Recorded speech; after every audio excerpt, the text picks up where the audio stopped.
שעצמנו לכל הצדיקים האמיתיים, שתוכנו לכל הצדיקים האמיתיים, שכן הפרד קדוש עם אשר בארץ המה. ובבחרי רבנו הקדוש, צדיק יסוד עולם נחנו ומקור חוכמה, רבנו נחנו מפגד, נח נחמה, אנחנו מלכותם, תגן לנו לכל ישראל, אמן. Okay, so tonight's class, it's going to be on Parashat Vayikra, but something very unique. And before that, before I hop into the introduction, let's do the class for the Refuah Shlema and for the Neshama of those who need. So, Refuah Shlema of those who need a Refuah B'ezrat Hashem. Aram Yaakov ben Sarah. Nayara bat Farah. Tova bat Nayara. Torah bat Nayara. Ariela Rivka bat Zipporah. Moshe Rafael Nissim ben Kamil. Shlomo ben Chasiba. Meir ben Ruchama. Cheryl bat Sarah. Cheryl bat Sarah. לכל חולי עמו ישראל, אל נא רפאנו להם, אל נא רפאנו להם, אל נא רפאנו להם, בזכות הצדיק, בזכות כל התורה, בזכות הלימודים, תגן בעדיהם, אמן כן יהי רצון. It's true also. So B'ezrat Hashem also for those who, the Jewish people there, B'ezrat Hashem that they're protected and all those by all the kivot tzadikim, and the merit of all the tzadikim in Ukraine. B'ezrat Hashem, b'zchut Rabbeinu also that they all have protection, B'ezrat Hashem, that Hashem protects them. I even heard something crazy before we even do the Ilui Neshama, that I was listening to someone this week telling me that the Bashem said, and it's funny, Yeshayahu told me the same thing about Rabbeinu, he said the same thing, that Ukraine is the only country in which it doesn't have a supernal prince. We know that according to the Gemara, that each and every country in the world has a prince up there that is, you know what I mean? Prince like an angel, you mean? An angel, yeah. So Egypt has a very big one, clearly, because in history, this is all Egypt, you know what I mean? Our Jewish history, America also, Rome, all this stuff. Every country has one. Ukraine is the only one that doesn't. Why? It's very unique. So Rabbeinu spoke so badly about these people that they're so dirty, they don't even have something up there. It's like very unique. Wow.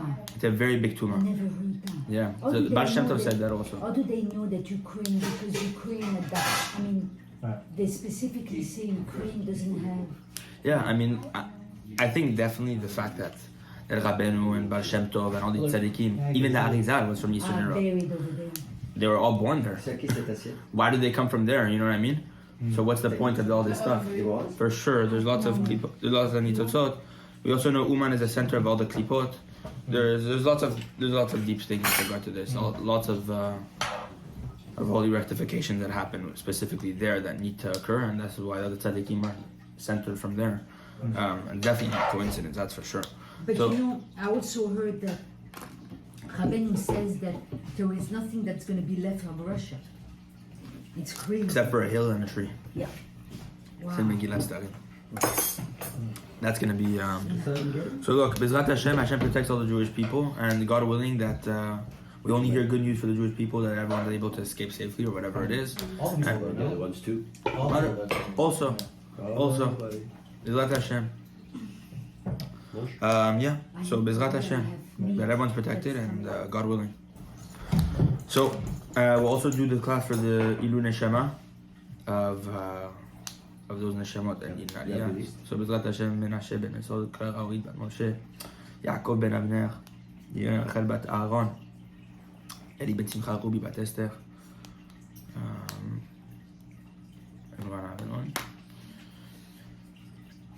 תהיה נשמתם צורה בצחור החיים. B'ezrat Hashem. Okay. So tonight's class. Very special class. Funny, Eli. We're doing this lesson as we speak. And it's always a lesson you come to, always, especially in Parashat Torah. It's always the one lesson that everyone relies on whenever they have nothing to speak about, but we have a lot to speak about, and we're specifically intending this lesson. We're gonna put our focus on this one. Because this is obviously the fundamental, and this is the entire reparation happens in this one lesson, Azamra. We're gonna understand Azamra and how it's hinted in the word Vayikra, why the word Vayikra is a small aleph, all these deep sodot with regard to the Torah, and why Rabbeinu, even in Torah, Azamra hints to Vayikra. Speaks about Vayikra. If you look at Resh Pebet there, if you look at the Torah Resh Pebet, you'll see here he speaks about why whenever kids are starting to learn Torah, at the age of 3, whatever it is, whenever the first pasuk they're going to read is Vayikra. Yeah. Even in the school systems today, it's consistent that I remember growing up, when I went to Yavne, the first sefer that you start with whenever you learn Torah is I was Vayikra. talking about this on Shabbat. So it's I all, was trying to find like an answer on why we started there, and she just didn't like any of the answers. so Rabbeinu gives the biggest source as to why Vayikra is where we start.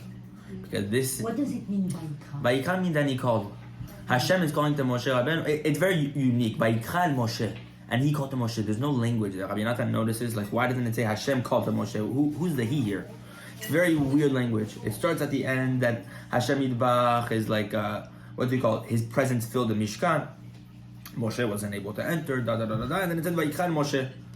I think it's like Vaydaber Elav and Hashem. Vaydaber Hashem Elav me'ohel moed lemor. Hashem spoke to him from the Ohel Moed saying. Then it goes on to all this stuff, right? Speak to Bnei Israel, tell them Korbanot. All this stuff about the Korbanot, the laws of the Korbanot. Very unique as to why it starts with Vayikra. And we clearly see the small aleph here. Try to remember. So Rabbeinu says it's towards the end of Resh Pebet. Resh Pebet is really 2 Torahs in one, kind of. It's one Torah, but Rabbeinu speaks towards the end of Resh Pebet, of Torah Azamra, about this idea how the tzaddikim, the tzaddik of the generation, Moshe Rabbeinu, or each of the tzaddikim of the aspect of Moshe, build a mishkan. They build a mishkan of their own. And all those kids that grow up in the cheder, all these little kids that are completely pure, that we know that the world stands on the breath of these kids because they have no sin whatsoever. So everything they say is Ruach HaKodesh. It's Hevel Pihem. Hevel Pihem shel tinokot shel bet Rabban. The holy breath of the mouths of these kids who grow up in the houses of the Rabbanim. These kids, like when we grow up, when we're rid of sin, when we are completely clean of sin, we're pure, we only have mitzvot. This breath is what's holding up the world. And Rabbeinu says, where do these kids get their breath from? Their holiness from? The Mishkan the tzaddikim build. So the tzaddikim build a Mishkan, and depending on how big the tzaddik is, he collects as many kids and he brings them into his own Mishkan. So a big tzaddik, or Rabbeinu says, a big sod, a person who's able to find the nikudot tovot, the good points in every single Jew, and within himself, and who's a master of this work, which is the most important work of the Jewish people today. The one who's able to do that, who's called a chazan, right? A prayer leader. One who's able to do that can see a kid, and see from that kid which tzaddik he belongs to and which mishkan he belongs to, and how many kids belong to that tzaddik's mishkan.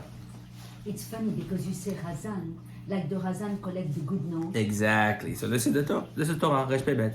The Chazan collects the good notes from the bad notes. This is why Rabbeinu says the main qualification for a person who wants to lead a congregation is one simple thing. One who's able to judge positively everyone. Wow. And if you can't, then it's a problem. Because the entire point of Chazan is a shliach tzibur. He's a messenger of the congregation. So if you have a problem with someone else and he doesn't want to send you, so you're not a messenger of everyone then. Because one person doesn't want you to be up there. So it's a very unique thing. So Rabbeinu speaks about nigunim in this lesson, melodies, how melodies are created, the source of melodies, where the root of melodies come from, and it's all through finding the good points. And specifically here, this is why these kids start from Vayikra, because Vayikra is the beginning of where the Mishkan is finished building, right? This is the building of Mishkan, right? Wow. So what are we teaching from Vayikra? The kids start from here because where do they receive their holy breath from? The building the Mishkan, which the tzaddikim build. So this is Rabbeinu's soul as to why. But there's lots of deep things that it seems to me, what's the connection between each and every tzaddik builds a Mishkan and the kids, and what does that have to do with collecting good points? There seems to be no correlation. And obviously, the more you look into it, the more you realize that the tzaddik is referring to yourself. Finding the nekudat tova within you. You build a Mishkan for Hashem to come in within. All these sodot that even Neshama's dad would go on links about because he knows a lot about this stuff also. You mentioned that answer. She's like, I wanted the pshat and you're giving me Rabbeinu. Yeah. So that's pshat for us. For sure. So Rabbeinu, there's lots of sodot with regard to that, what it means, the tzaddik of the generation building a mishkan and all this stuff. But it's, to be honest, it's endless. The idea is a simple meaning that we can get to, and obviously Rabbeinu is hinting at a lot of simple stuff, very difficult to do in practice, and the goal is to pray for all of this, that we have the merit to find the good points and to build a mishkan of our own, through finding the good points within myself and within other people. So we're going to speak about this tonight and how Vayikra alludes to this. According to Likutei Moharan, not according to Resh Pebet. Yeah, it's going to be according to Resh Pebet and Azamra. What's up? But we're going to do it with Likutei Moharan and see Rabbi Natan's take on all this and how this all connects. So I assume you're gonna dive into this later, but then so what's the you said the root of melodies is connected to finding the good. points. Maybe you can talk about that later or not. I don't know. So it's funny. I probably won't get into it because it's Resh Pebet. If you want, I can explain it to you now. Melody is created by sifting good notes from bad notes through air. Whenever you play a string, it's a vibration of the air that creates a certain sound versus whenever you play it on another side with holding a certain amount of pressure on different strings, creating another sound. So obviously, you're choosing a sound depending on the actual melody that you want to create that works or that doesn't work for the song. So that's sifting the bad notes from the good notes, which is basically finding the good within the bad, this idea. Rabbi Natan goes on the first lesson of Likutei Moharan, Hashkamat HaBoker, is all about this. And how everything about waking up in the morning, Tikkun Chatzot, finding the good points is all Azamra, it's all finding the good within the darkness, the final redemption. Rabbeinu says this is Moshe Rabbeinu's entire job, the Tzaddik's entire job. Well, so what I'm here saying is that throughout your day, by finding the good notes, you're creating almost like a perceptual vibration that affects then the way you move through the day as well. 100%. And everyone around you. 100%. Yeah, totally. Rabbeinu also says that whenever you find the nekudot tovot within other people, you're also creating melodies and then you bring them back to tshuva. Just a matter of time. This is all tshuva.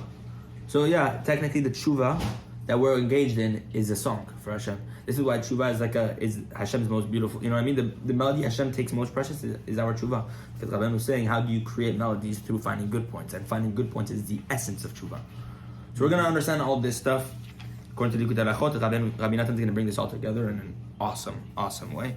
And obviously this seems very simple, but Rabbeinu said very intentionally that this is the Torah of all Likutei Moharan. Azamra. It's known. This is the entire Torah. Rabbeinu said if you just study this, you cannot be an upright Jew today without this lesson. This is everything. Which number is it? 282. Now, if Rabbeinu said also about Torah of Ayeh, which is finding Hashem whenever it's very dark, these two lessons are best friends. They both start with aleph. They're both Azamra, Ayeh, and they're both basically how you stay within the boundaries of this world. Rabbi Natan has an entire Torah about Tchum Shabbat, the borders of Shabbat, and how these two Torahs are supposed to keep you within the boundaries of Shabbat. Lots of deep stuff with regard to these two Torahs. But if you take 282, which is Azamra, and then you take 12 of Book 2, which is Ayeh, lesson 12, 282 plus 12 is 294, which is Gematria Breslev. So all of this stuff is rooted within Rabbeinu. This is Rabbeinu's Torah, basically. And this is Rabbeinu's entire job, by the way. This Torah right here is everything Rabbeinu is engaged in until the time of Mashiach. And the Mashiach himself, Rabbeinu said, is going to be a master of this because you cannot be the Mashiach unless you're finding the Nikudot Tovot within the biggest sinners and within good people also, all the time, constantly, and within yourself. So this is the task of the redemption. As Rabbeinu says, and Likutei Moharan, Rabbi Natan brings down, the entire redemption of Egypt took place through this concept. That Moshe Rabbeinu, he found the good points within every single Jew. And Hashem himself did the same thing. Whenever he told Moshe Rabbeinu, but they kept their clothing, their language, the brit, and they kept their names, you know?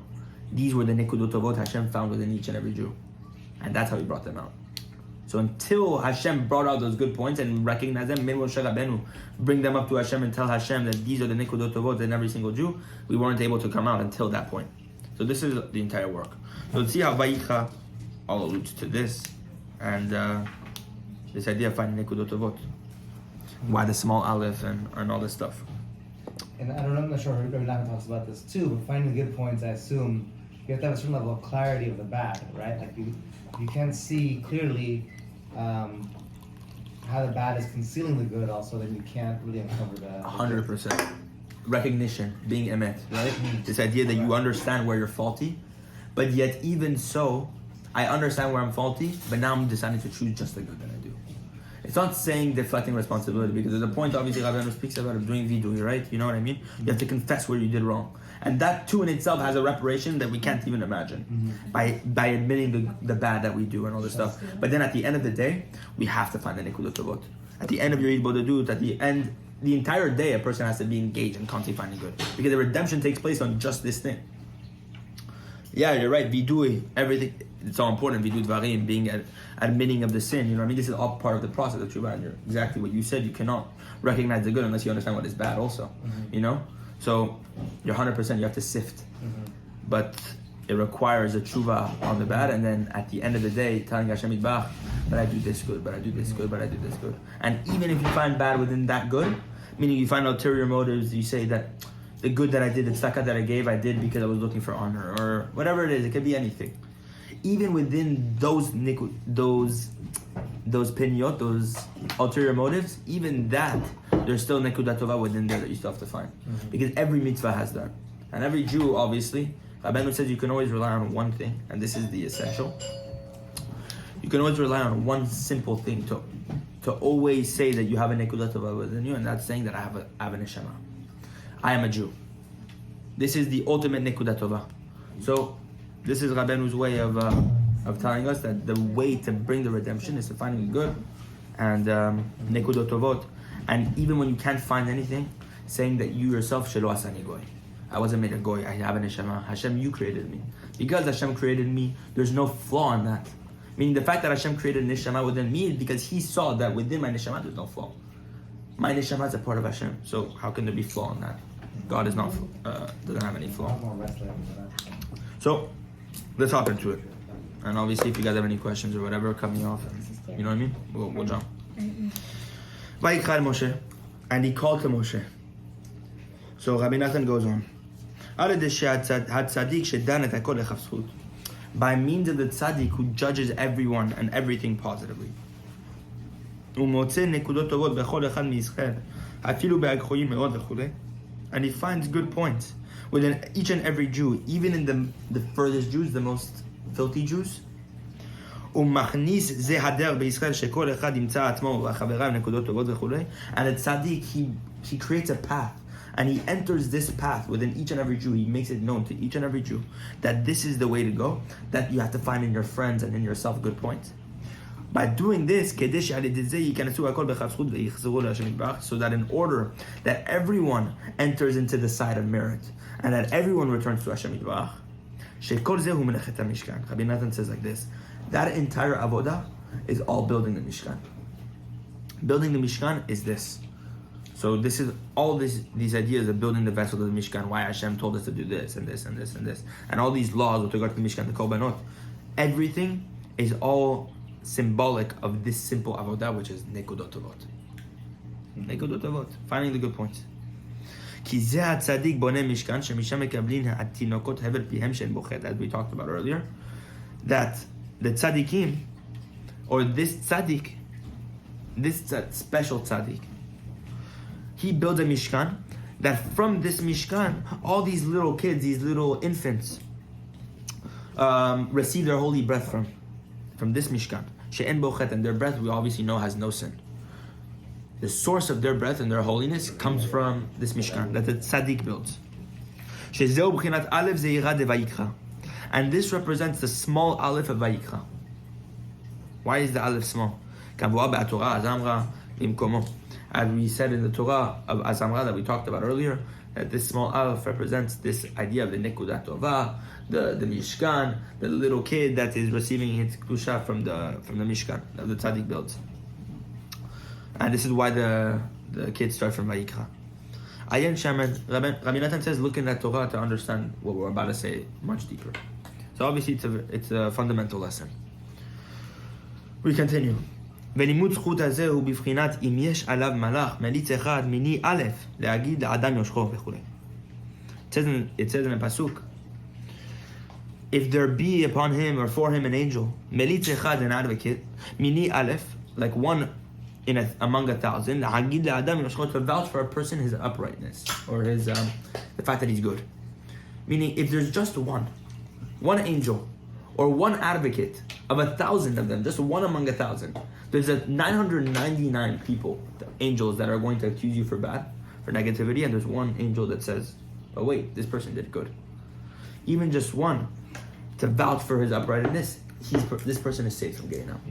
Since the Gemara Masechet Shabbat, I think it's Lamed Bet Amud Alef, that it brings down that this idea that even if there's 999 accusing angels for sins that this person has done, countless sins, and there's one angel, good angel, for one good point that he did, or one tshuva that he did, just by that point he's saved from Gehenna, from Minishachat. It's a crazy... Such a good short story. You should write that as a short story. It's very powerful. And it's, this idea that, amen, and this idea that these nekudot tovot, that even if there's just one angel that's able to vouch for you, just for the fact that you did one good action against 999 bad things, it outweighs the bad. Just to come to show us the power of just one nekudat tovah, that we always overlook ourselves because we don't think it's important enough to say that I did good, or that you might fall into pride or this or that. But it's a necessary thing today to engage in service of God, to remain strong in Avodat Hashem, to beat the Yetzirah by finding Nekudot Tovot. It's the only way to win. And Rabbi Natan is explaining this right now by telling us that a person is saved from the depths of hell just for one angel that finds one good point. So even imagine the Jewish people, they can't descend there because there's always Nekudot Tovot to find, but it's as long as you uncover them.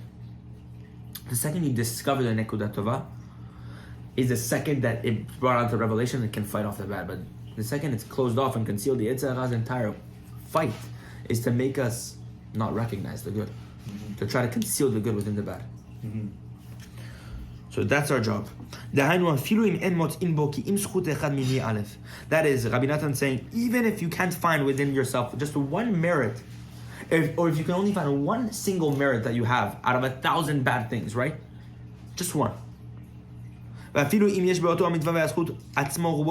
Natan goes even further. He says, even if that one merit that you find out of 1,000 sins that you did, just on one mitzvah, and even if that one mitzvah is filled with psolet, with scraps, and with period, and with all these ulterior motives, these bad things, right?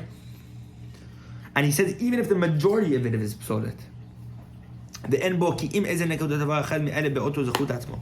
even if there's only one single point within that nekudat tovah, one single point out of 1,000 bad things that you found within that thing that you're trying to find good in. Let's say I give tzedakah. In that tzedakah, I can find 1,000 bad things that I did wrong, even if there's just one good point in there. Rabbi Natan says it outweighs the entire thing. One. And he says this is a reference to this idea. A person is saved specifically to this. This is the redemption of a person. As the Chachamim say, even within that malach, there's 999 chalakim, portions of chova, guilt. You see 999 things of guilt, accusations of bad. And just one of merit. He will still be saved. Just like we said, you just need one advocate, one malach. What's that malach? The good point. Is that good point also connected somehow to the spark?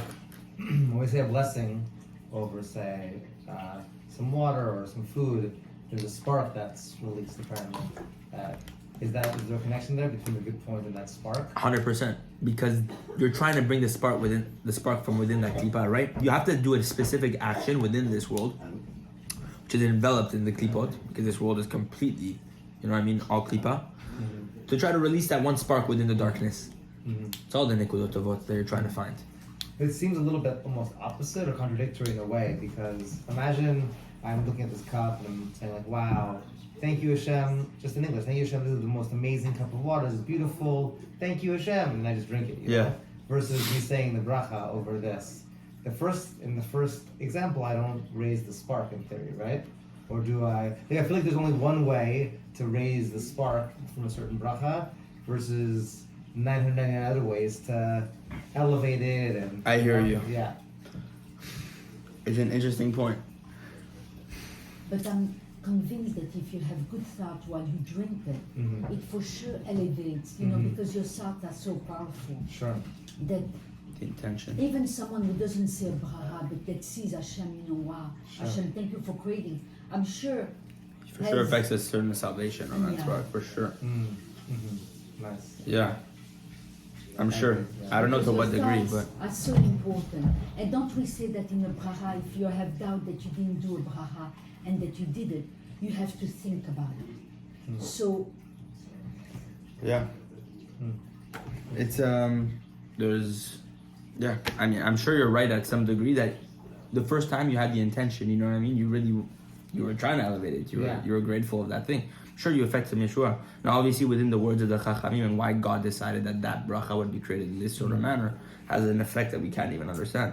Combining the both of them would be the ultimate degree.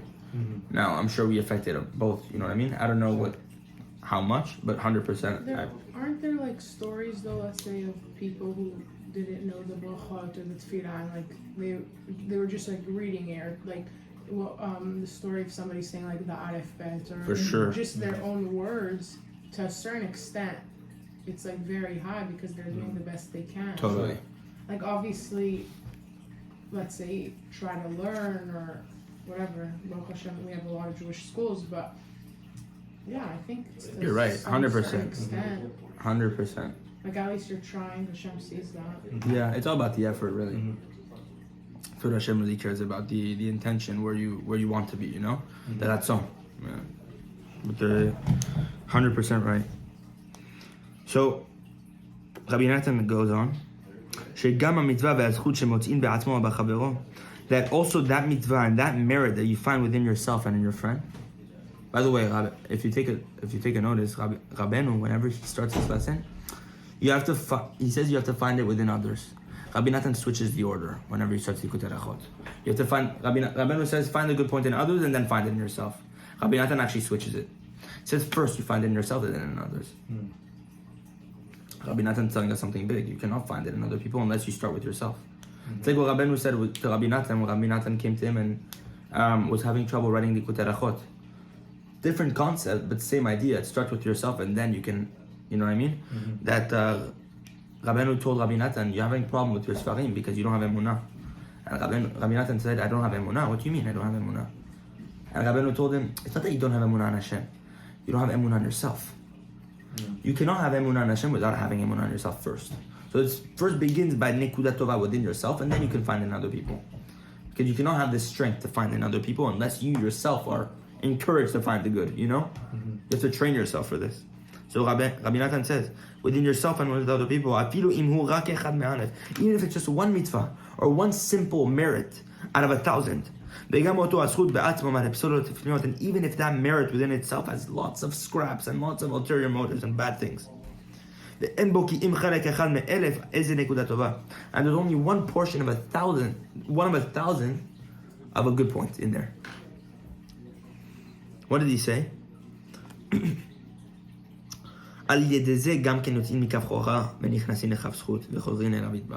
Just through that, a person ascends out of side of guilt to the side of merit, and he's able to return to Hashem. Tshuva. One out of 1,000th good point. Can't even imagine the power of this. And not only that, look at this chidush. Rabbi Nathan says, everything, all the 1,000 bad things that you looked at earlier, turned into merits. Now it's 1,000 positive notes.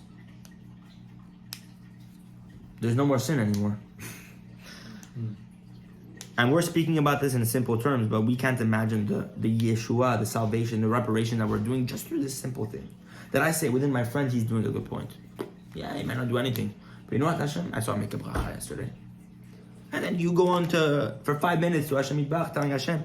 But not only did he make a bracha, he held the cup in his hand. Just as the Chachamim say to do. And not only did he hold the cup in his hand, he waited on her name. He had intention on it. I'm just giving examples here. But this list could go on and on because every single Jew is filled with these things, but just no one's looking for them.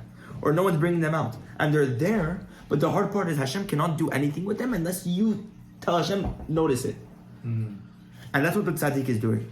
It's the beauty of Rosh Hashanah, by Rabbeinu, all this stuff. The Rabbeinu and Moshe Rabbeinu and Rabbi Shimon Bar Yochai and the Ari HaKadosh and all these tzaddikim. Rabbi Levi Tami Berditchev, all these great tzaddikim, and specifically the Inyan of Moshe Rabbeinu, the Mashiach, who's engaged within this work for the rest of his life. from the beginning of time to the end. This is how he brings all of Am Yisrael from the side of guilt to the side of merit. Just through this one thing. Good. And this is what Rabbi Natan is saying. Everything turns from bad to good. There's no more sin anymore. It doesn't exist. That even the Mashiach, Rabbeinu says, when the Mashiach is going to come, even the Mashiach himself is going to look for bad points. Because within the bad, he's going to find good. So he's going to turn all the sins into mitzvot. Because he's not going to have enough with just nekudot tovot, just by mitzvot. He's going to go to the averot and find mitzvot within the averot. How? Only the Mashiach can do that. Our job is to find the good. So this is the work of the tzaddik and the Mashiach. This idea, kaf zchut, turn everything to the side of merit. And this is the good point, 1 out of 1,000. Just 1 out of 1,000 can turn everything to the side of guilt, to the side of merit. So, he says, he says everything turns to zchut, everything flips on its head. Negative to positive. And then you merit 1,000 lights. Why aleph? From the same word aleph. 1. Aleph's 1,000, and obviously the aleph is small. So what's he coming to hint us here? Rabbi Natan gave us a big chidush. Shabbat. What is 1,000 lights? The additional lights of Shabbat that one received on Shabbat. How? As is brought in the kavanot of the Arizal, on the baracha we say in Shacharit, Moshe was happy with the portion that Hashem gave him, with the gift of his portion. Because Hashem called him a faithful servant, right? He merited 1,000 lights, right? We know that Moshe Rabbeinu, whenever he came down from the Mount Har Sinai, his 1,000 lights were taken away from him. He was just left with 1. On Shabbat, he was given back. What do you mean? What? I didn't know. Sorry. Hashem gave him 1,000 lights of his own, of Hashem's lights. He gave Moshe Rabbeinu 1,000. This is why Aaron, But it was removed for him when he came down from the Egel Zahav. On Shabbat though, Hashem gave him the gift. He got back the lights. After Shabbat, it was taken away. Every Shabbat he'd get this gift, and this is what we say in the Kavanot of the Arizal. According to this bracha, we say in Shacharit of Shabbat. Yismach Moshe b'manat achako. Moshe was happy with his portion. What portion? That he was given 999 lights on the Shabbat, plus the additional 1 he had during the week. Mm-hmm. And even with that 1 light, Aaron put a veil on his face just to show you how powerful it was. Imagine 1,000. No one could look at it. What were these lights though? It was like kind of prophecy? Or... Spiritual lights that were literally radiating off his face. Mm-hmm. So much so that Aaron had to put a physical face covering over him. Mm-hmm. Because it was actually so strong that spiritual literally transcended into physicality. Mm-hmm. It was huge. Keta represents blinding white light, right? Also, that's a beautiful 100%. Moshe was happy with the portion Hashem gave him. This is the kavanot of the Arizal that he says this is what the kavanah you're supposed to have when you make this bracha. That Moshe was given these 1,000 lights. On Shabbat, Rabbi Natan saying a person receives this, right? Or he can tap into these lights, but only through what? The sinyan of Azamra, because the sinyan of finding the nekudot tovot is specifically this idea of receiving your lights. So what's he saying? When a person changes all the bad to good, because what do we say? Even if there's 999 things outweighing 1 good, the good still outweighs the bad. The 1 positive note still outweighs the 999 bad points. And he says, everything turns to good. That means you merit 1,000 now. There's 1,000 mitzvot. And I'm saying this b'pshitut, but Rabbi Natan's explaining this according to the highest rectifications that are happening in all the upper worlds. That the entire redemption is dependent upon this line that I'm saying right here. Mm-hmm. That when a person finds the nekudot tovot, even within the bad, meaning you're trying to find a mitzvah, and within the mitzvah you say, I didn't do it properly. But you're going to continue to search within the mitzvah to find that 1 point that was true from the bottom of your heart.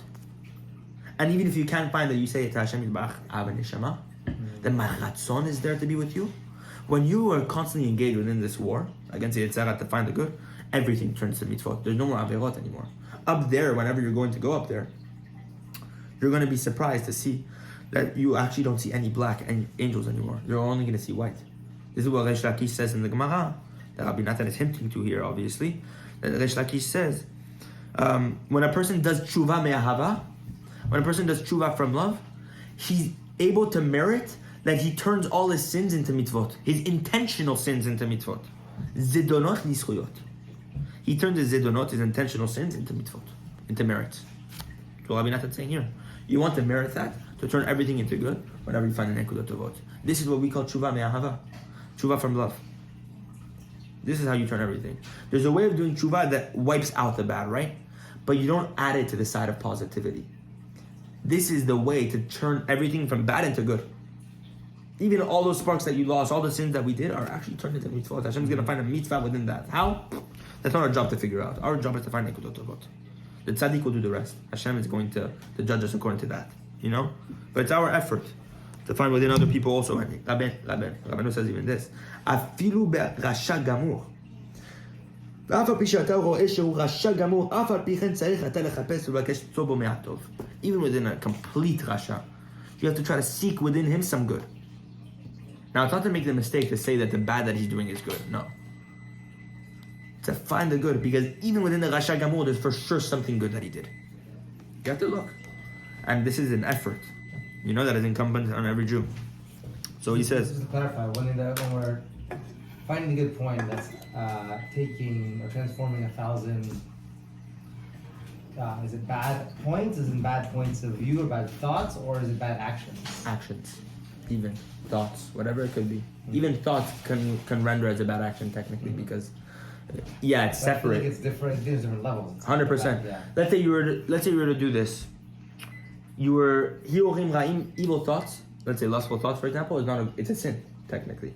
Rabbeinu speaks about this, is very bad, all this stuff. But let's say you were to say, I have a good ratzon. I have a ratzon tov. Up here in my mind, I had a desire to do a mitzvah. I didn't accomplish it at all. That one good thought can outweigh 1,000 bad thoughts.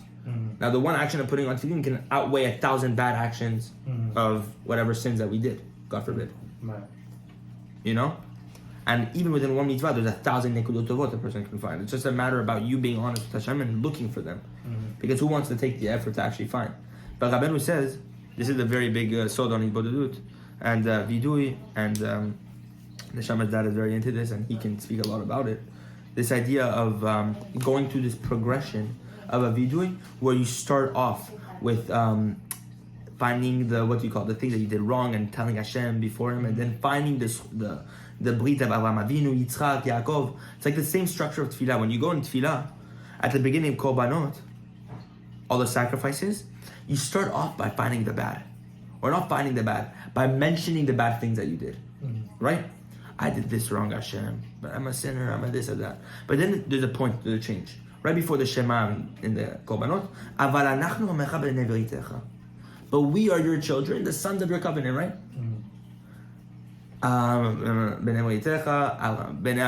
Whatever it is, you know what I mean? All this stuff. We're the sons of Abraham, we're the sons of Yitzchak who was slaughtered at the Akedah, sons of Yaakov, we're finding nekudot tovot. Ashchenu, matov chelkenu, maneim goralenu. All this stuff. Happy are we, happy is our portion, you know? Happy is our lot. The progression is the same way Rabbeinu was asking us to engage in Avodat Hashem. To the point in Hibodedut where Rabbeinu says you have to break your heart, right? I have to do tshuva. I have to mention the things that I did wrong. There's vidu, Hashamnu, Baganu, Gazanu, right? I stole, I was guilty, I betrayed. Whatever it is. We all do these bad things. And then what? To the point where what? Hashem Yitbarach. All those viduis that you mentioned, the bad thing that you mentioned before, previous to the good that you found, is now transformed. As long as you find nekudat tovot within your hibodedut, you know what I mean? Towards the end, the person should always engage, always end off his hibodedut with finding the good. This is a huge, huge thing. And then, there's lots of deep secrets with regard to this. Rabbi Natan explains it. You know what I mean? But it's endless. Let's continue. I don't do that. It's an avodah. It's not necessarily hibodedut. You know what I mean? Rabbeinu never said that a person should do it like this, but it's a way to engage, because at the end of the day, we're always drawn to negativity in this world. Not only that, I think that in Hashem, when you do Hibodedut, Hashem wants you to convince him. That we're tzaddikim. So 100%. You have to approach it this way, to convince, and even if you did, to admit, but to continue to try to find the reason why. Totally. It's a tremendous Yeshua, because at the end of the day also, my mom was saying, when we're asking for things, we don't have grace before Hashem. It's the first Torah of Rabbeinu. Grace, right? This idea of grace is to have something pleasant before Hashem. You want to have pleasantness before Hashem, show Hashem that you're actually deserving of the things that you want. yeah, we should ask Hashem for things even if we're not deserving, because this is Hashem's abundant chesed that Hashem can give us even if we don't deserve anything at all. But imagine all the more so if we actually do deserve. The idea that we can find within ourselves that Hashem is, I'm actually a good person. I do good things. Yeah, I've done sins in my past, but I didn't have consciousness back then. Now I'm growing. I'm doing the best that I can. I listen to a shiur. I try to study Torah. And I'm trying to do it from the bottom of my heart. These nekudot tovot are huge. It's funny because I was listening to a shiur that was saying that when you actually plead to Hashem, you can get a lot more than by just, if you were, Hashem wanted to take away something from you, or you were not deserving of something, you would get more than someone who would be deserving of something by just pleading. Like it says that Rabbi Nachman, actually in one of the stories, says that Rabbi Natan is, he said, if I had to be one thing, I would be the melitz. Look what it says here. Melitz echad. It's funny you say that. The advocate. He said, I'm the melitz. Rabbi Natan. So Rabbeinu was saying, and you know what's funny also? This pasuk, I'm sure there's a reference to Rabbi Natan. Im yesh alav malach melitz echad, and Rabbi Natan brings this down. It's funny, you just said that. Look at the hashgacha, the divine providence of Hashem. If there's an angel upon you, or an advocate that can find one good point, Rabbi Natan. Rabbi Natan is the person who's engaged within this inyan. Because the students of Rabbeinu always have to engage within the nekudot tovot. We see, Rabbi Natan said like this, even if I found in a person 800 bad things that I can see within him, sins that are the worst in the Torah, even within him I can find nekudot tovot to the point where I don't see bad at all. Is it like, I don't know. Is it like, if you don't see bad at all, right? Like there's 800 things that you did bad, right? And then you only one thing good. Are you like convincing yourself that you're convincing yourself that you're good? Yeah. It's not to say that the bad things you did aren't bad. There's a recognition we were talking about earlier, right? Being emet. It's a foundation. You have to be emet with yourself. But at the same time, being emet also is talking about the good that you do also. It's not a one-way street where I'm only going to focus on that I'm more bad than good. No, we have to focus on that we do good things. And even if we can only find one thing, that means to go into it and to specifically find within that good thing another 10,000 good things. I have an example. Like I was doing Shema yesterday, right? Past couple of days, and it's like, it's hard killing me, right? And then like Yitzhar is like, oh, you're doing this for yourself. Like, I'm davening for things, right? You're doing it for your ego and stuff like that. But deep down, I know I'm not doing it for my ego. You know, okay. You know what I'm saying? Exactly. So is that Azamra? You know 100%. But you have to speak about that. I do. Like, exactly. I verbalize it. I'm like, no. It's okay if I feel this passion, but it's not true. Like, spot on. I call so it that's out. the argument you're having with Yitzhak. Because the Yitzhak, the second you try to find a nekudat tovah, this is the war we're always engaged in. You're going to find a nekudat tovah. Hashem Yitbarach, I'm praying for you right now, I put on tefillin. Yitzhak is going to say, but you barely had kavanah in your bracha when you put on tefillin. So you're going to argue back, but no, I know I wanted to have kavanah with the bracha. That want that you have, I like to associate with the neshama. Yeah. Because the neshama is completely pure, directly from Hashem. We know Rabbi Natan says, the Gemara says this, known in all the Sfarim. A portion of Hashem from above. Hashem gave us a portion of Himself down here. So by the fact that you're saying that maybe I don't have nekudat tovot, is saying that I don't have godliness within me, which is a complete lie. All these retzonot, these desires that we have, and even if you can't find desires, retzonot, the fact that I'm still a Jew, because that fact in itself is still proof that I have a neshama within me that is directly from Hashem. Hashem is perfect. There's no flaw. It's only nekudat tovah Hashem. Hashem is only good. It's just a matter about how much we're willing to engage in this. This is the ultimate redemption, the ultimate thing. This goes back to the broken heart idea that you said that, when you're doing what to do, ideally you should have a broken heart in some moment. I'm just curious, imagine you're walking, you're thinking about something from the past, and about maybe a loss of some kind. Mm-hmm. And when you think about it and it brings you to tears, you get very, very emotional. Are those tears also a form of tshuva? In other words, like, is that broken heart also, is there something inherently holy about that? Totally. I'd say so for sure, because that's your... When do we really cry ever sincerely, right? Those tears that come from a sincere place. Rabbeinu said, happy is the person that one day in his life could speak one word that is emet, or cry before Hashem that is truly emet. David HaMelech was doing this every single night for hours. To have the merit to cry one simple cry that is really from the bottom of our heart is for sure tshuva. But I guess my question is also then where does the Yetzer Hara come in? Like Yetzer Hara can make you start thinking about, say, a person or something that you've lost and keep you in this place of like, not for a long time, but yeah, but like make you, like why focus on that versus focus on something else, you know? So there's always this balance between both of them, right? Like Rabbeinu said, the entire day a person should constantly be in simcha, and that hour where he breaks his heart and he bodedut. That moment can come many times a day, by the way. You can be in bodedut and break your heart, and then another 3 hours later you can find the time to break your heart again. That's another form of bodedut. It's not the point. The point is to make sure that you outweigh that brokenheartedness with a lot of joy. Because actually, Rabbeinu says the main gateway to joy is through brokenheartedness, funny enough. So you'll break your heart, but you'll find a way to joy because it's sincerity. It's from the nekudat tovah within yourself. So that nekudat tovah within yourself actually is admitting to Hashem that you feel brokenhearted about something. That is your joy. So sometimes the joy comes through tears, through brokenheartedness, but it's still joy.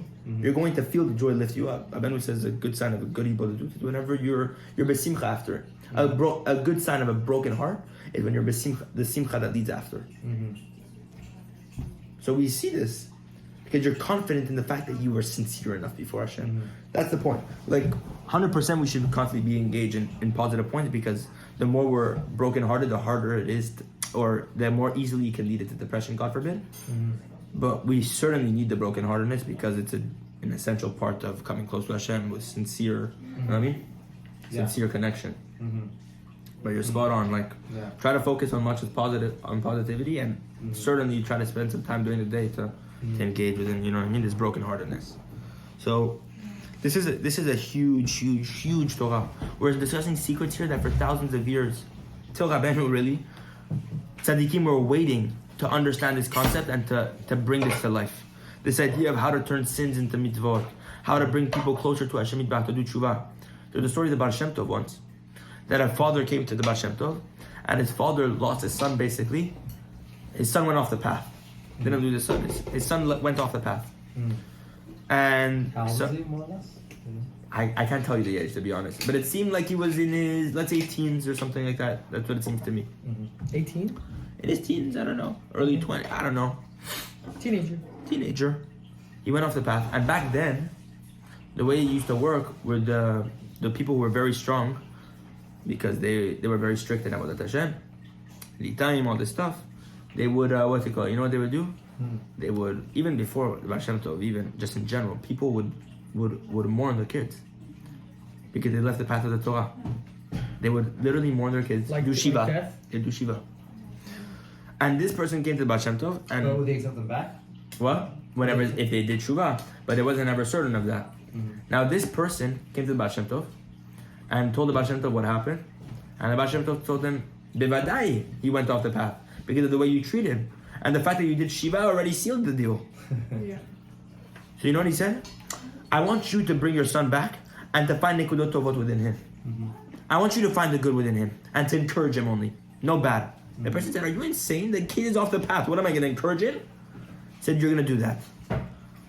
2 weeks later, the person came back to the Bashem Tov and told the Bashem Tov, it worked. The kid did tshuva. So by actually seeing the good in someone, you could change who they are. He says, Rabbeinu said, Bevadai sheyashuv leHashem Yitbarach. It's certain.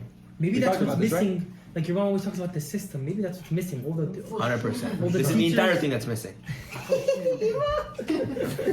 all the teachers like probably looking down on the kids and said, Exactly. "Oh, that's crazy, yo." This is the See that Geulah. The 100% redemption. though. When a teacher believes in you, usually the kid does great in that class, Totally. and they get like, for me it was always like that. I had a teacher, let's say, who like literally told me she gave up on me. I failed her class. The second I changed a teacher, and then she believed in me, I was getting really good grades because you had that motivation. But when somebody's like not looking at you in the good, it just pulls you down. That's Huge. the answer. 100%. Yo, that's the the answer answer. to everything today. You might be Everything. here. There's a TED Talk by this educator who's really well known. It's an amazing TED Talk. I can't remember her name, but she talks about she's grading a kid's test, and out of 20, he got like 2 right. You know, so she wrote +2 on his Oh, wow. It's, Oh, I love it's that. I test. love Oh. And the student was like, hey, like Mrs. whatever, Miss Worth or whatever, you know, like, I failed, right? She's like, yeah, you failed. It's like, but you wrote down +2. She's like, yeah, you're not all bad, you know? I like that. It's all right. I you know? love That's that. awesome. And I She gave- did Azamra. Yeah, yeah. And there's also a trick to tell a class like, hey, you guys are like really special. Like you guys are the special class. Like once you break up the class and tell one class they're smart, one class is not as good for whatever reason, that's very bad because the ones that said they're not as good are gonna Wow. perform Look it over. according to their expectations, just like what happened with you. Yeah. That's crazy. That's what I came to class for. That's awesome. That's it. That's fantastic. It's huge. That's so big. It's huge. It's huge. So Rabbeinu, in that scenario of the exam, whenever you find Nekudot Tovot and you focus on the 2 good points that you marked over a 20-point test, in that scenario, the 20 points would actually be added to your tally. Meaning all the 18 wrong that you got would actually be 18 right in the spiritual heavens. What do you recommend, right, for like someone like some people drive me nuts, like, you know? I'm sure everyone has that. Drive me nuts, right? And I can't handle it. Mamash, I swear, you know, whatever. But like That's exactly where the avodah is. my Moroccan comes out, and then like, how can I look Azamra at them? I'm just like, what the?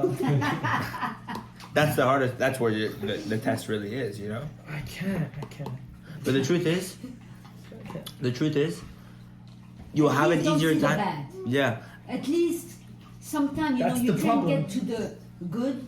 At least try not to see only the bad. You know, it's so small. I used to fight with this girl at school, and I remember it like till today. I use it. My always like he came to my room like we used to fight all the time, and he's like, look at this girl and at least just try to think, because I was like, I hate her, but like find one good thing. First, you're not supposed to hate a Jew, so that's True. and then just That's like, about even like like the thing that started with me was she had good handwriting. She had perfect handwriting, and then started from there. It went up, and like I mean now like we're shut or whatever, we're older, but like Wow. I still use that till today. Like even if somebody I don't talk to anymore or anything, just be like, okay, why did that person come into my life, and find at least one good thing, small, and you'll find more than one, even if it's the dumbest stuff. What if you But know just you don't so- know them? But look, you can focus on something So, super small like maybe, like, a their body hands, part, like their ear. Yeah. Be like, hey, do I hate her ear? Is her ear so horrible? The ear is disgusting. Yeah, maybe her ear is gross. But like, you can start on something small and like, you know what I mean? Like start super small maybe. Achi, just by one person, you meeting one time, it's enough. It's just like, we're so sophisticated, we try to see that there's not good, but just do one meeting. The person could do 1,000 bad things in a meeting, you can still find one good thing. But it also doesn't mean that like That the bad I is can doing. rekindle with them just because like if they're like actually like toxic, you know, toxic people. Oh, no one's asking you to do that. Yeah. Okay. No one's asking you to do that. Do what? What Hashem is asking you to do is to bring them to the side of merit. Now that doesn't mean that you should get in business with them, right? Let's say a person who screws other people in business, God forbid. A Jew does this, chaz v'shalom. It's still your job to try to find Nekudot Tovot within this person. Not to say that the thing that he does bad is good. No, we're separating the bad and the good. But even within that person, there's still some good. It's your job to find good within that person, the person who's been messing everyone up in business. Right? Because the truth is, when you find the good within him and you focus on the good and you bring that to Hashem, Hashem opens up his hand for tshuva. Now he allows that person who hasn't had a gateway for tshuva to have a gateway now because you opened up the gates for tshuva for him. Now Hashem not asking you to be friends with that person, to speak to that person, to do anything to that person. Hashem is asking you just to find Nekudot Tovot. That's all. That's all he's asking. That's our job today. How does that positively like what's the opportunity in that for yourself? Like not in the like I like to also like obviously like See be yourself. selfless, but I want to know what's the benefit also of like looking at the good within people? Like how does it help? It brings you yourself? bitshuva. It brings you closer to Hashem. This is the ultimate way to get closer to Hashem. Toward the like looking at the good. 100%. First off, we were gonna say earlier, you cannot find the good in others unless you find it within yourself also. First, Hashem treats you the way you treat others. Very well So said. that's the first step. So don't even go further than that. If you are actually judging everybody else with Chachamim, Well said. Hashem will judge you with Chachamim. Very well So to start with that. After go with Wow. the rest. said. Yeah. Wow.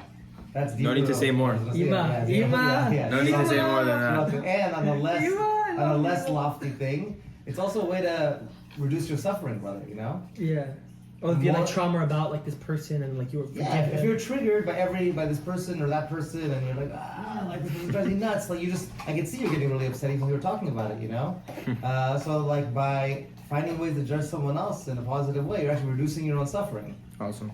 And you don't have to keep them in your life either. Like, for example, you have a person in your life and they're not good for you, but spiritually, physically, just anything, even just, let's say you're in a toxic friendship, you could find the good in them because everybody has good in them.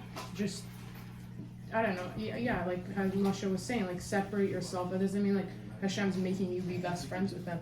With business too. It like happened to me recently, and then I was like feeling bad, but I was like, I forgave this person, I found the good in this person, but they don't have to be in my life forever. Yeah. Friendships don't have to last forever, and that's fine. Yeah. But they're not a horrible person. Maybe they did something bad, but they like still have good or just good handwriting. But Totally. I think also a good point, I think, is that in general it's very easy to say you need to look at the good, but sometimes you are so far from looking at the good with someone that you cannot go there. I think that the first step is that if you have a relationship with someone that's so destructive or so bad, you try to get away before you see the good, because you cannot go from seeing only the bad to seeing the good. Very smart. Very And I smart. think that you need to be, it's, like you say to someone, you cannot fake it and be all happy, or sometimes to really see how you are. You need to take a step back and just stay quiet. And let's say if you have something bad to say about someone, by not saying it already is a huge step.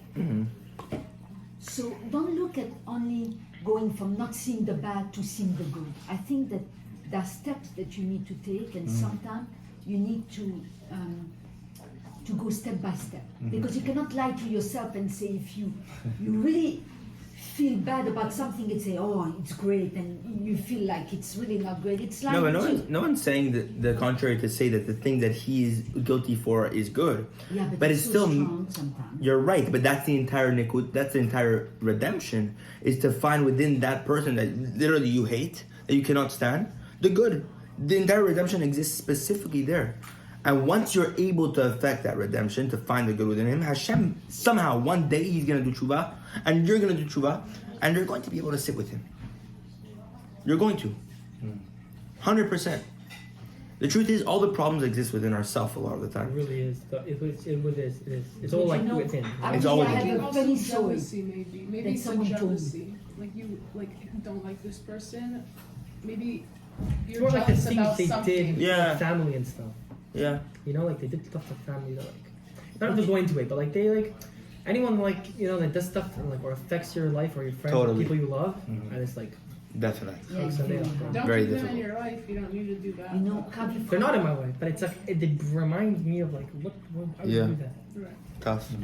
actually, one of the rabbi that I listened told us a beautiful story that one of the lady that used to go to his class used to go to Iman, and she had met someone, a man in the same trip, and it didn't really start very well. They were really they went they clashed a lot. They went into a fight, and when they were organizing another trip, the man said to the rabbi, he said, if this lady is coming, I'm not coming to the trip.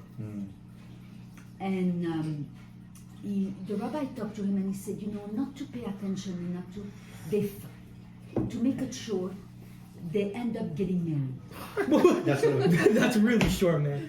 What? But to show you that in life, sometimes what you see is not necessarily, the first impression of what you go, you really have to look at the positive and to make it work. And sometimes it can change completely your perception of seeing things. And I really believe it. Right. I had friends, the first time they met, they were, it's never gonna work. And actually by saying the good point, and I say, this person loves you, and I promise you, they became very good friends. Just to change the perception of things. So, it's, nothing is written in stone, and we have to work on that. Powerful tool. Should we continue a little bit? Yeah, let's continue. So, So what did it say? We were talking about that Moshe Rabbeinu got 1,000 lights, right? And this is all through Shabbat. Whenever a person finds the good, he's able to get these 1,000 lights and to merit these 1,000 lights because he transformed the 999 bad points into good. So now he has 1,000 good things on his side. So let's see what he says. וזהו בעצמו בחינת א' זעירה דויקרא כשקראו למשה אחר הקמת המשכן. This in itself is the small aleph of Vayikra. Whenever Moshe was called after the building the Mishkan, the building the Mishkan, כי מואר שם בכוונות, because it's brought in the Arizal's writings. שעל ידי חטא העגל ניקחו ממשה א' אורות. That through the sin of the עגל הזהב, Moshe Rabbeinu was taken from him 1,000 lights. וזה סוד א' זעירה דויקרא. This is the small aleph of Vayikra that we're talking about, the 1,000 life. Aleph is Alif, 1,000. Sorry for a silly question. I apologize. Where is the aleph? Is aleph in Vayikra at the end? It's at the end. This, if you look in the Torah, it's very small. Reish Aleph. Reish Aleph. Ikra. The Shabbat chozer umkablam v'sod tosfot Shabbat. And what did the Arizal say on Shabbat? He got back those lights, and one receives and takes back those lights.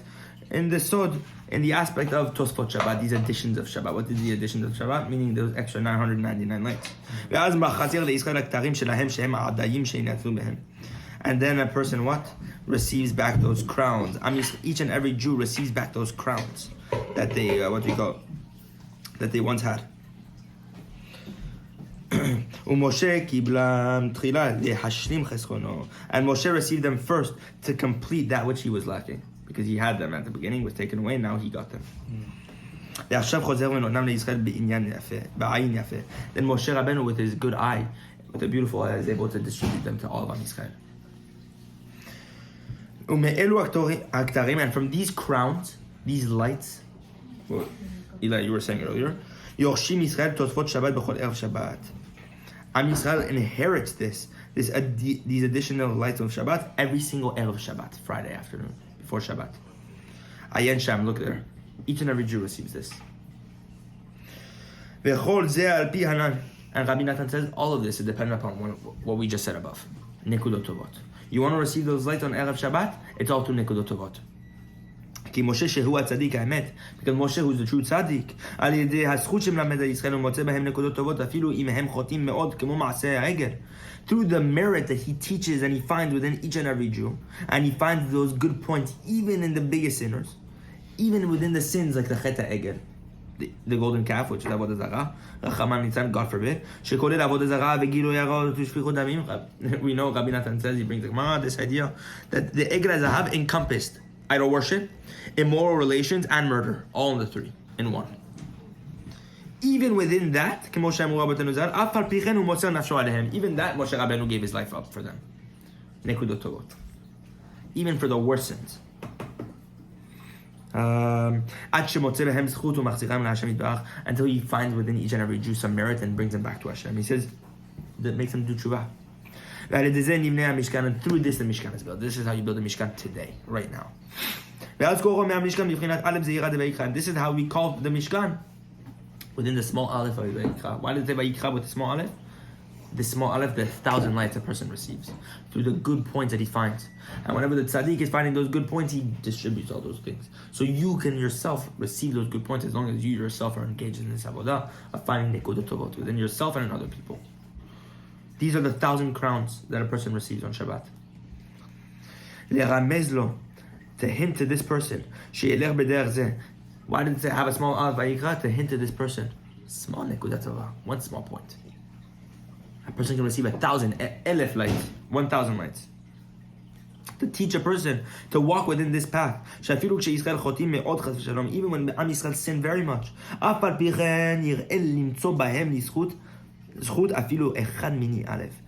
find within them some sort of merit, even 1 in 1,000. This is the small aleph of Vayikra, hinting to aleph, 1,000. 1 aleph in aleph, in 1,000. This is the fight of every single Jew today. Why is the aleph small? The aleph was lessened and made smaller because of the 1,000 lights that were taken away from Am Yisrael through this sin. And what? He says, והראה לו הקדוש ברוך הוא למשה, השם יתברך showed Moshe, he taught Moshe שמשם דייקה, from there specifically, מבחינת האלף זעירה, from the small aleph, even after the sin, from the sin that they did that lessened the 1,000 lights to 1, even there, Hashem יתברך is telling Moshe Rabbeinu, הנו מבחינת הזכות והטוב אחד מיני א' שמצא בישראל והכניסם לכף זכות. He's teaching Moshe that from there a person has to find merit and the good within 1 in 1,000. To find within Am Yisrael just 1 in 1,000 things of just one good thing. And to bring them to the side of merit. Sham daika hu koreh oto me'am Mishkan. Specifically from there is where Hashem is calling Moshe from the Mishkan. Why did the Vayikra start with a small aleph? Because Hashem is telling Moshe Rabbeinu, forget whenever you guys are all good. Even when you're bad, I'm going to call you to the Mishkan. Because how do you build a Mishkan? Specifically when you find the good whenever you guys are sick. This sort of thing. When you get about 999 bad things, 999 problems, find one good thing. And from there, I'm going to call you to the Mishkan. I don't want to call you from the Mishkan when I see 1,000 good points. I want to find it whenever I see 999 bad things, but I still see one good thing. To teach us that even just one thing is able to bring us all to the Mishkan. Hashem Yidbar Shekhinah comes down, and this is how you bring the redemption. The redemption already took place at that point. This is the Bet HaMikdash, the Mishkan.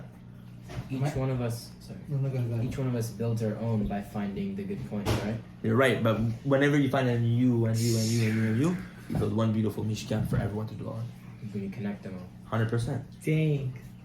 And this is where Vayikra el Moshe, and he called to Moshe. Vaydeber Hashem elav me'ol moed lemor. He called to Moshe, and Hashem said to him from the Ol Moed.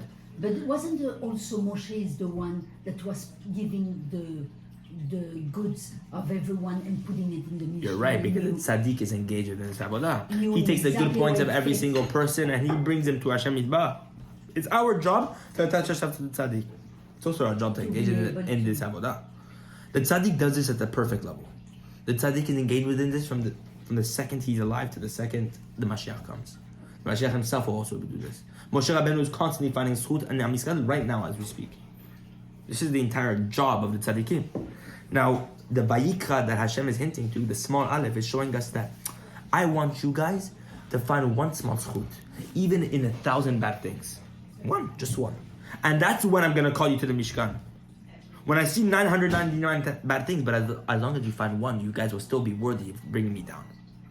See the beauty in this? There's a lot of balance to this though, because like sometimes like you look at always the good points, but then it makes you feel like you're doing enough when you could be doing more. So never get prideful. This is what Rabbi Nathan says. This idea that a person has this balance of emet, right? Being truthful, being honest, where you stand. Obviously, this has to come from sincere light. You know what I mean? You have to be honest where you need to fix yourself. Yeah. But there has to be a point where you say, Hashem Yitbarach, but I do this good, but I do this good, but I do this good, but I do this good. The bad you still done bad. You still have to fix some things. But that stuff gets turned into mitzvot. Wow. Because by default, you're only focusing on the good. Hashem Yitbarach is going to say, Hashem is going to say, okay, my kid, I with see teshuva, with mitzvot, it'll become this. The tshuva is defining the good point. really. I can only find the good point, not do teshuva. Rabbi Nathan saying that is how you do tshuva. You cannot do tshuva unless you find the Wow, I didn't. So No, I don't need you to can, do like but you will vidui. not bring all the bad No, and change you it cannot. in mitzvot. The fact that you're looking for the Look what Rabbeinu says I here. didn't know that. Like that. Look what it says. Look what he You says have here. to feel regret. Of course, no one's saying the contrary. The nekudot tovot still has to exist with the regret. We talked about this balance, right? There still has to be able to do the breaking your heart of vidui. Yeah. But the nekudot tovot is what raises those things into mitzvot, right? But it doesn't mean that a person can do tshuva without it. You cannot do tshuva without the nekudot tovot. There's a breaking of your heart, but there has to be this inyan of Azamra. Because today, how are you going to bring everyone of Am Yisrael who are so far, who doesn't even recognize how far they are? Through bad points. So it's like doing teshuva with regret, but simcha. Yes. Yo. Ahava. He says here, and this is, through this you are able to do tshuva. I forgot where it is, but Rabbeinu writes it literally black and white. So much fine lines. It's hard to like. No, it's very pashut. Yeah. We get so sophisticated with it. It's very simple. We have to be honest with ourselves. We have to judge ourselves every single day for the bad things that we do. But there comes a point where if we just do that, it's going to get dangerous. We're going to fall into depression. We have to stop. I have to say Hashem Yitbarach, but I do this good, but I do this good, but I do this good, but I do this good, but I do this good. No one's saying that you have to not find the bad. Of course you have to judge yourself for the bad things that you do. You have to, every single day. Rabbeinu says, second a person wakes up in the morning, he says, person has to rebuke himself. Has to rebuke himself. The thing you do wrong. Before you go to bed at night, cheshbon nefesh, accounting for the soul. Today I did this and this and this wrong. There's times every single day to engage with Hashem Yitbarach and to tell him the things that you do wrong. But the rest of the day, a person should only be finding good. Only. And that's not an exaggeration. Because we find enough bad in this world. We've done enough bad. If we only focus on the bad, all we're going to show Hashem Yitbarach is bad. There's a Torah in the last lesson Rabbeinu ever gave before he passed away. On the Rosh Hashanah before he passed away. 18 days before he passed away. Rabbeinu said one thing. Today, no one is fitting for rebuke. No one. Not one person. Not one. Only Moshe Rabbeinu is fitting for rebuke. Because even within Moshe Rabbeinu's rebuke, he brings a good scent to every soul. When we rebuke, what do you mean? When I rebuke a person, it says in the Torah, you should surely rebuke your fellow. When you see a person breaking Shabbat, you have to tell him you're breaking Shabbat, right? Rabbeinu says, no, you can't tell him. You cannot tell him. On your deathbed.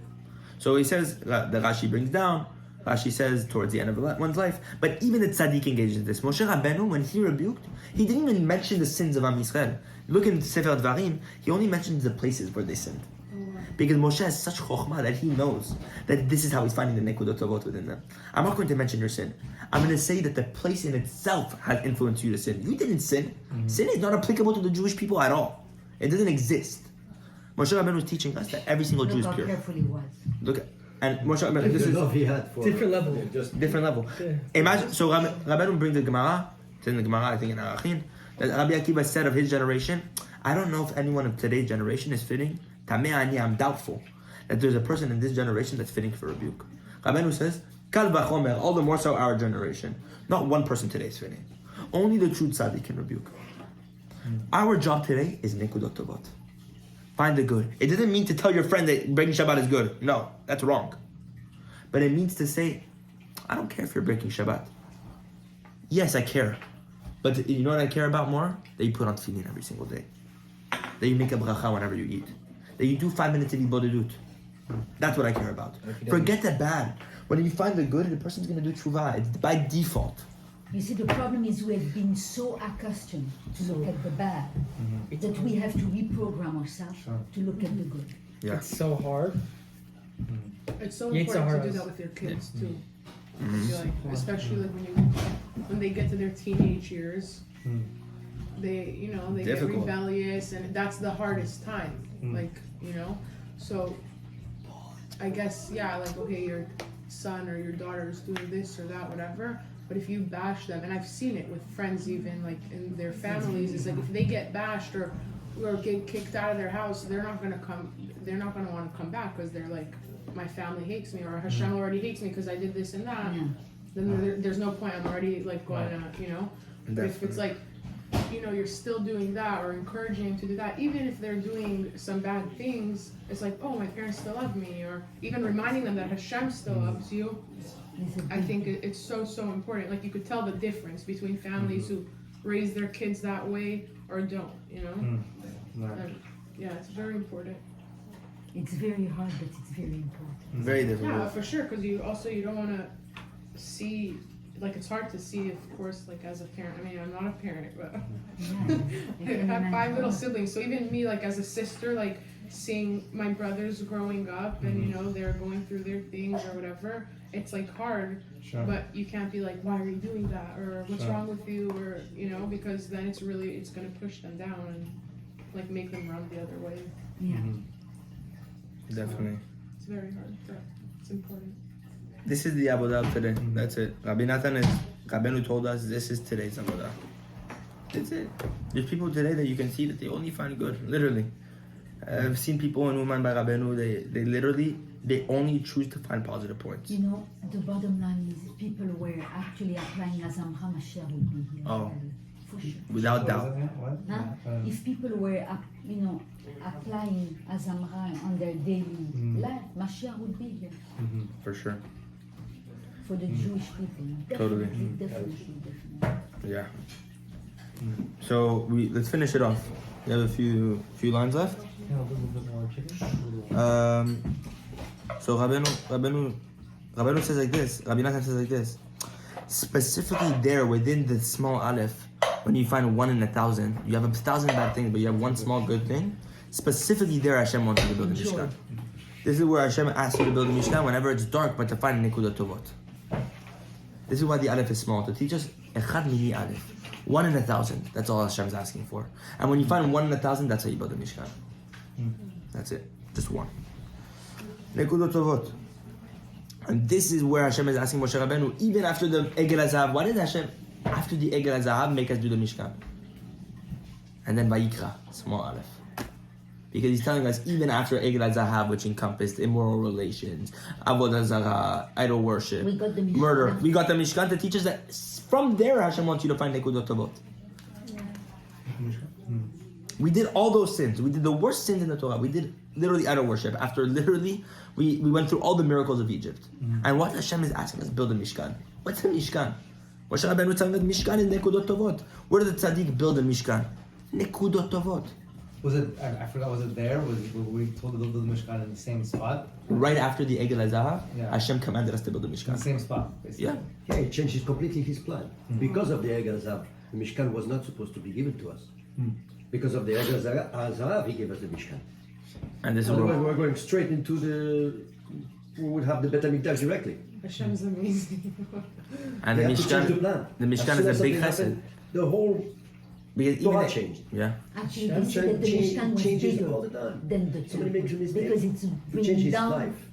And brought Changes up. life. His life There's is lots of life. sodas He with changes that. life. I mean, that's what speaks about. We have a choice, you know. It's up to us. It's really up to us. 100%. The Bechira is a real thing, you know. Totally. It's a foundation of today's world. It's Bechira is like people think it's like all Amuna. Yes, everything is Amuna, but at the same time, like you have Pashu, to do just- Bechira. Totally. Everything is Bechira. Everything. I didn't like. What It's is starting to the hit name again? Choice. Free will. Everyone has choice. everyone, and it's up to you. You could change your life, you, Totally. but it's not from you. If you know. Yeah, I'm exactly. talking to it. It's a perplexion that we can understand. Rabbeinu already said it. Because the Don't try level to of understand. acceptance we have to have that it's like Totally. we can understand. Be'emunah, like, For be'emunah. 1 year, I suffered with the Khir in Israel, in yeshiva. I do an Avir. Am I doing the Avir? Is it me or not? And then no, it's not me. And then I do an Avir. No. Yeah, it's crazy. There's a balance, acceptance. Yeah, I can. Be'emunah. We do the best we can. Rabbeinu said it's either your choice. You want to do bad, you do bad. If you want to do good, you do good. B'pshitut. Now, whatever it is, those other you know what I mean? Those nebuchot that we call, those perplexions. I don't know. However you call it in English. Paradoxes. Yeah, exactly. We cannot understand until after we leave this body. Until we get to the next world, we can understand this concept. Rabbeinu understood it because he was. Better not to understand. But yeah. Rabbeinu has us covered, you know. Yeah, that's it. So let's finish off this inyan. So what does he say? The essential building of the Mishkan is specifically from there. Whenever it's a small aleph. Whenever you can only find one small in 1,000 points. You know? One good point in 1,000 bad things. And this is what the essential avodah of building Mishkan is. Rabbi Nathan says, the essential avodah be'amnacha ha'nifla'a azot, this great, awesome work, which is building this Mishkan. The essential, the essence, the source of all this is brought from Shabbat. Because the entire holiness of building Mishkan is brought from Shabbat. And what did we talk about Shabbat earlier? That on Shabbat we receive those 1,000 lights again. All this.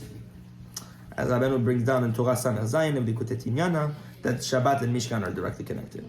But it's an entire other inyan. Because on Shabbat, Moshe received those 1,000 lights that those 1,000 crowns that was taken away from him. All of these are the additions of Shabbat. Every single light that he gets. This is according to our words that we just mentioned above. The main holy path of Azamra, which is to find the good points, is illuminating on Shabbat. This is the main day. Then the 1,000 lights return back to the tzaddik. And then he gives to each and every Jew whatever lights that he needs. שכל זה נמשך על ידי שאז מתגלה מאיר הכתוב שבישראל והרע נופל מתבדל. All of this is brought down and drawn down through the fact that now we elevate, we reveal and we illuminate only the good in Israel, and the bad is subdued completely. Just through that we receive our lights again. ונמשך ומאיר בשלמות הדרך של הזמרה לאלוקי בעודי. And then you bring down this pathway of finding the good in everyone. I'm gonna ask a question. If you're going through major like challenge, right? You're going down. You're saying like if I look at the good in others, it'll lift me out of my. No, look at the good in yourself also. Rabbi Nathan said it starts with yourself first. Love yourself before you love others. So like, what's this concept of getting out of yourself, looking at the good in others? You know how like sometimes we're too involved in ourselves, that if it's sometimes like, tell me if I'm right, like the clear, like clarity, give me clarity if I'm wrong, but like, you know how we're so sometimes so self-absorbed that we go down, right? What do you suggest? Really, just looking at the good in others before we start with ourselves to get out of ourselves, like kind of like pull, use them as like a rope. Does that make sense? Like let them motivate you. The truth is, I don't know if you'd be able to find the good in other people unless you found it in yourself first. Think about it. Why would I be encouraged to find the good in other people when I myself can't find any good? The main work exists within you. When you find the good within yourself, you're in a positive note to be able to say, wow, but my friends also are good. My bad mindset is actually affecting the fact of how I see other things going on around me. It all starts within you. You're the microcosm. Bashem Tov said if you see something bad in someone else, it's you have it. Exactly. Spot on. Well said. Yeah. The Bashem Tov says that if you see an issue with someone else, it's because you Yourself possess that negative point. Yeah. Totally. Because if you decided to subdue the bad completely, then that's it. You only find the good. So yeah, you have to 100% find the good. I'm constantly around people, right? Yeah. And they're talking bad about everyone, right? Yeah. Everyone, I swear, there's not a soul I don't find that hard. Right? And I'm sometimes in the environment, sometimes I'm not in the environment with these people, right? So like, how do I Separate yourself. Avoid the conversation with them. but like, whatever. It's one of at least for women, like right? For women it's like the biggest nisayon in life is Nashanan. For men it's like Gamuli, but like it's still like the thing for all people, you know, it's hard. Yeah, it's not It's easy. easier said than done, like to just be like separate yourself from the conversation, but you could try your best, you know. Also, I don't know if you're workmates. I don't know the context, but if you're like say working with these people and they're always in your space, you can say, "Hey guys, look, I'm doing something really crazy. I know it's crazy, but I have this practice where I don't speak about anyone else who's not inside the room." You start convincing to them, guys, check it out. Yeah. No, like this is my practice. I'm like, can you guys please like honor like this practice? Maybe I'm just doing it for a few months, or whatever it is, or a few. Or like I'm not. Sometimes you gotta be for the next Meshuggah. hour, Nashanan. You know what it's like saying? It's like saying, don't walk. They don't know. It's a part of who they are, you know? Yeah. It's like, you might just taking off your legs for a couple months. You know, that's how they survive through the day. Mamash. Yeah. It's their oxygen. Yeah, I hear what you're saying. I know. It's okay. Hashem's gonna help It's you. tough. Hashem's gonna help you. Hashem's gonna help. Hashem's gonna help. Oh yeah, that's a good idea. As long as you want to get out of it, that's where I the want to get out beginning, of you it. know? So that's But it. the problem is like I'm guilty of like sometimes being involved. I'm just like I You catch guys- myself. yeah. I catch myself. I'm like, oh shoot. What would most you think about this? Yeah, but I think there's an underlying like need they want to connect to community. Like when you know people that are talking about this all the time, there's a little part of you that wants to connect, probably connect to them in some way, you know, and just feel so. Nice Nekuda Tova over there. Yeah. I like that. Also, is you Well said. Yes, that's what I'm noticing that. Well said. You notice that. That's the first step. Yeah. It's like, okay, I just spoke that and I didn't want to do that. Why did I just do that? Let me go talk to Moshe or Hashem or Doing whatever. Azamra. I always talk to Moshe when They're they're in big time, Azamra. You know, Oh, like that's for the sure. first good thing you notice. Spot on, she's That's right. first like step, and then you know. When you find there's I'll be honest, Hashem, right? Zibuk for you ASAP. Well, something She's that'd be ready. fun for you also to try to do is every bad thing that they say, try to throw out one positive thing about the person. You know? Try to Oh flip wow, it, I like that. Just Yeah, use but that it's so much practice. effort. It's so much- Yeah. The amount of positive things I could write a Megillah. I could write a Megillah by the About time. who? Like if about let's say we do an equivalent of all the bad things we talk and all the good things that I have to counteract. Oh, like a pros and cons. I'm No, but we just learned One thing. one small thing and a thousand bad. Smallest thing. Yeah. Them picking up trash off. We the don't floor. realize. We think it's done. Tomorrow you're gonna go to your work and you're gonna be like, I don't believe it. One small thing does not weigh 1,000 baht. Even I'm telling you right now that it yeah. does. Even And Rabbi try- Nathan says it. Try an experiment. Try to see what happens when you add just one, make one good point. Maybe, who knows what impact it'll have with them, you know? 100%. Yeah, let's do it. Yeah. Echad mini aleph. Rabbi Nathan says just one advocate. Rabbi Nathan's an advocate, right? Just one thing, one angel. And we were saying earlier, Im yesh alav malach melit echad. If there's upon you an angel, one advocate. We said Rabbi Nathan's a melit, right? Rabbeinu also said that I know of Rabbi Nathan that whenever he leaves this world, he's going to become an angel up there. Him and Rabbi Naftali are going to be two angels, and I know their names, and I know their deputies, and I know their jobs. I mean, this reference pasuk looks like exactly Rabbi Nathan. If there's a malach, Rabbi Nathan. If there's a melit, Rabbi Nathan. You know what I mean? I can find one good point in 1,000 bad things. You know, this is what this is what the Mishkan is built through. This is specifically where we built the Mishkan. After the Eged HaZahav, after all the bad things that we did, that's when Hashem asked us to build the Mishkan, because the Mishkan is built when it's dark in the Galut. I find Nekudot Tovot. It's a huge chidush. And here we go on. We're going to finish it off. This Azamra is brought on Shabbat, we talked about. And then we get back all these 1,000 lights, and the tzaddik distributes them, right? ונמשך ומאיר בשלמות הדרך של הזמרה לאלוקי הבדי הנזכר לאש, שזהו בחינת תוספות שבת, שזהו בחינת האלף אורות. This Azamra represents these 1,000 lights that we just talked about, שחוזרים ומאירים על כל אחד מישראל בסוד תוספות שבת, that returned and illuminate within every single Jew. These are the additions of Shabbat that one receives. נמצא שהדרך של הזמרה הוא בחינת א'. What do we find? The pathway of Azamra is aleph. And what is aleph? I was thinking about this. That was it. That's Likutei Moharan. Very powerful. Also shows like Hashem because it's one, right? Exactly. Alufo shel olam. I was thinking of Zohar today in the Bereshit, and at the beginning of the Hakdama Bereshit, the introduction to the Zohar Bereshit, it speaks about all the letters that come to Hashem Yitbarach to ask Hashem to create the Torah with me.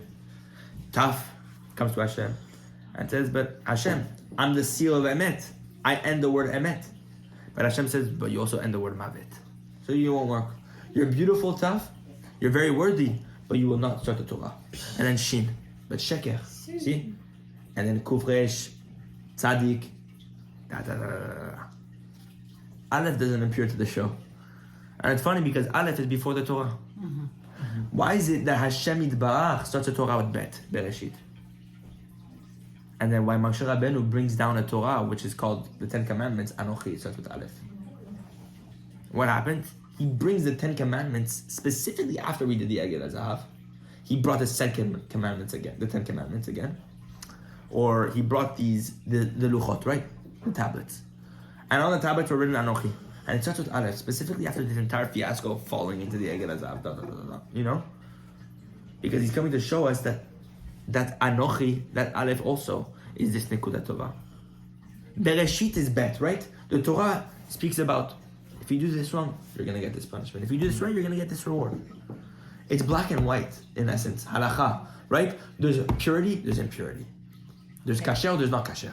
But it goes deeper, Bad, good. right? You know what I mean? Of course. Like But there's Chassidut brings up. Exactly. So where does the Torah of Rabbeinu stem from?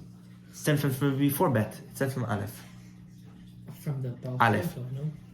The Bashem Tov wrote it. The Zohar is the start of this. Moshe Rabbeinu was the first one. Moshe Rabbeinu, Avraham, all these tzaddikim, they engage within this idea of bringing the Aleph.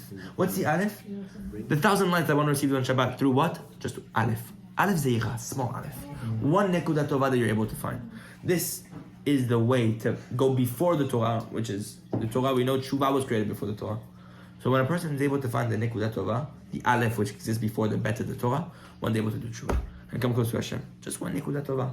This is Azamra, which Rabbi Nathan says, the pathway of Azamra, hu b'chinat Aleph. This is Aleph. So what it speaks about in the Zohar, that the Aleph didn't show up, is actually a reference to the Sinyan of Azamra. This is what the Aleph represents. The Aleph, the letter Aleph in its root is Azamra. And take a look at lesson 6. This is where I wanted to finish off. Lesson 6 of Likutei Moharan speaks about how to build the Aleph also, and Tshuva. It speaks about the structure of the Aleph, the upper Yud, the lower Yud, and the Vav in between, right? We talk about this. And the Mishkan is the same way. It literally says here, and this can be connected, Hashem calls to Moshe, Hashem says to him from the Ohel Moed. The Ohel Moed is the Vav in between, as is brought in lesson 6. Rabbi Nathan says, Rabbeinu says it's a meeting place between the Tzaddik and the Talmid. What is? The Ohel Moed. The Ohel is the tent where Hashem meets with Moshe Rabbeinu, but Moshe specifically sits with Yehoshua. Where is Moshe able to illuminate the student? Through the tent, the meeting place. The Vav in between. It's a bridge between the upper Yud and the lower Yud. The upper Yud is the Tzaddik and the lower Yud is the Talmid. This is how you build the aleph.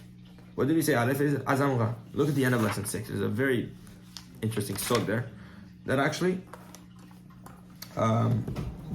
seems like irrelevant. But now we're going to understand why it's written here, because it speaks about Keter. This entire Torah speaks about Keter and Tshuva. The highest, the crown of Hashem, right? Tshuva. We just spoke about 1,000 lights, 1,000 ktarim, 1,000 crowns that we get on Shabbat. It says here, a parable. The entire Shira is about Azamra, Keter, lights, everything. Nekudot Tovot, How do we? 282. I asked everyone, like a couple weeks ago, how do we tap into Malchut, right? And everyone said responsibility, right? Really? Responsibility, yeah. But they said you can't tap into Keter. But how do you tap into Keter? I Tshuva. love that name. Keter is Azamra. Ma. Azamra. Oh, it's from you. Yosef, can you tell me? Azamra. Tshuva. Look, this Torah lesson Vav speaks about Tshuva. Rabbeinu said the essence of Tshuva is in this lesson. Now, at the end of the lesson, he throws in a wild card. Rabbeinu. Why? Seems kind of irrelevant. It seems connected. But it's very unique why he speaks about it here. He says it's a parable. A person finds his friend making a crown. He tells his friend, "Who is this crown for?" Bishvil mi. Amarlo says to him, "Bishvil hamelech, for the king." So the friend tells back this person who's making the crown. So if it's for the king, set into this crown every precious jewel you'll find. Every precious stone and jewel you'll find, set it into this crown. So what does he say? What does Rabbeinu say?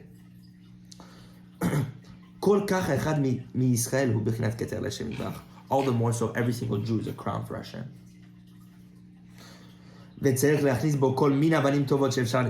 You must find every single type of good stones within each and every Jew who's a crown for Hashem. What are these good stones?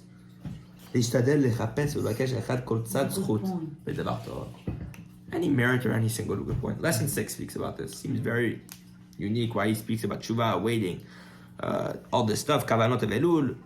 And then he goes to this. Because Tshuva is dependent upon this. And what were we talking about, these 1,000 crowns that a person receives on Shabbat? Good points that a person finds. This is the way you create a crown for Hashem. Do we only receive it if we look at the good? What? Do we only receive the crowns if we look at good in people? Yeah. Or if we don't look at good, we don't receive the crowns? No. Oh, you say. Okay, this is the crown. The crown is specifically whenever you make it beautiful before Hashem. When you set precious jewels. The nekudot tovot. When you veladun et lekolech hazchut. Yeah, you choose the good notes. Exactly. And this is the way it is. This is how you make a crown for Hashem. So this is the tshuva that we're all engaged in and that we're trying to be engaged in. And Bezrat Hashem, may Hashem give us the strength to work on it, because this is the essential Avodat Hashem. So B'zchut Rabbeinu, B'zchut this Torah, and B'zchut Kol HaTzadikim Amitim, may we have the merit to be able to truly do Azamra on ourselves and on others, so that we can bring the entire world to merit and bring the redemption. Amen. Bezrat Hashem. Okay,